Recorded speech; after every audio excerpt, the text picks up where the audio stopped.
ಚೆನ್ನರಾಯಪಟ್ಟಣ ತಾಲೂಕಿನ ಬೆಲಸಿಂದ ಶ್ರೀವನದಲ್ಲಿ ಶ್ರೀಗಂಧದ ಮರಗಳನ್ನು ಕಡಿದು ಸಾಗಿಸಲು ಯತ್ನಿಸುತ್ತಿದ್ದ ಮೂವರು ಚೋರರು ವಲಯ ಅರಣ್ಯ ಇಲಾಖೆ ಅಧಿಕಾರಿಗಳು ಗುರುವಾರ ರಾತ್ರಿ ನಡೆಸಿದ ಕಾರ್ಯಾಚರಣೆಯಲ್ಲಿ ಸಿಕ್ಕಿಬಿದ್ದಿದ್ದಾರೆ. ಮೂರ್ತಿ, ನಾಗೇಶ್ ಹಾಗೂ ನಂಜುಂಡಪ್ಪ ಬಂಧಿತ ಆರೋಪಿಗಳು.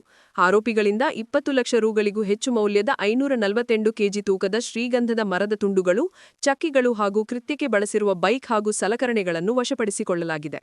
ಎಸಿಎಫ್ ಖಲಂದರ್ ನೇತೃತ್ವದಲ್ಲಿ ಗುರುವಾರ ರಾತ್ರಿ 2:30 ಸುಮಾರಿನಲ್ಲಿ ಖಚಿತ ಮಾಹಿತಿ ಆಧರಿಸಿ ಅರಣ್ಯ ಇಲಾಖೆಯ ಅಧಿಕಾರಿಗಳು ಹಾಗೂ ಸಿಬ್ಬಂದಿ ಕಾರ್ಯಾಚರಣೆ ನಡೆಸಿ ಕಳವು ಮಾಲಿನ ಸಮೇತ 2 ದ್ವಿಚಕ್ರ ವಾಹನಗಳು ಹಾಗೂ ಹಲವಾರು ಮಾರಕಾಸ್ತ್ರಗಳು, 4 ಮೊಬೈಲ್ಗಳನ್ನು ವಶಪಡಿಸಿಕೊಂಡಿದ್ದಾರೆ. ನಡುರಾತ್ರಿ ಮಿಂಚಿನ ಕಾರ್ಯಾಚರಣೆ ನಡೆಸಿರುವ ಉಪ ಅರಣ್ಯ ಸಂರಕ್ಷಣಾಧಿಕಾರಿ ಖಲಂದರ್ ನೇತೃತ್ವದ ಸಿಬ್ಬಂದಿ ಕಾರ್ಯವನ್ನು ಸಾರ್ವಜನಿಕರು ಶ್ಲಾಘಿಸಿದ್ದಾರೆ.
ಇಬ್ಬರನ್ನ ಅರೆಸ್ಟ್ ಮಾಡಿದ್ವಿ. ಮೂರ್ತಿ ಮತ್ತು ನಾಗೇಶ್ ಸ್ಪಾಟ್ ಅಲ್ಲಿ.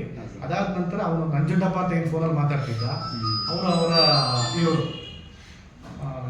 ಚಿಕ್ಕಪ್ಪನ ಮಗ ಸಂಬಂಧಿಕರು, ಇನ್ನೊಬ್ಬ ನಂಜುಂಡಪ್ಪ ಅಂತ ಇನ್ನೊಬ್ಬ ಇದ್ದಾನೆ. ಅವ್ರು ಏನು ಮಾಡಿದ್ರು, 28ನೇ ತಾರೀಕು 28/11/2025 ಅವನು ಬಂದಿದ್ದಾನೆ.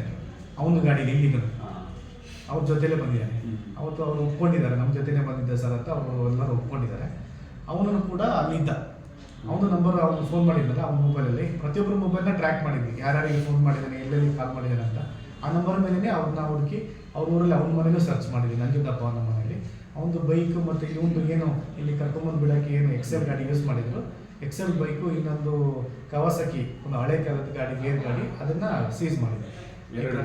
ಎರಡು ಗಾಡಿ, ಒಂದು XL, TVS XL K13 registration, ಇನ್ನೊಂದು ಕವಾಸಕಿ ಇಲ್ಲಿ ರಿಜಿಸ್ಟ್ರೇಷನ್. ಮಾಡಿದ್ದೀನಿ. ಅಲ್ಲೇ ಇದ್ರು, ಮನೆ ಹತ್ರ ಇದ್ರು. ಕೇಳಿದ್ದಕ್ಕೆ ಇಲ್ಲ ಅಂತ ಹೇಳಿದ್ರು. ಬೆಳಿಗ್ಗೆ ಕುಡಿದ್ಬಿಟ್ಟಿದ್ದು ಅವನು. ಅವನ್ನ ಕರ್ಕೊಂಡ್ಬಂದು ಹೇಳಿದಾಗ ಇವರು ಇಲ್ಲ ಸರ್ ಇವರೇ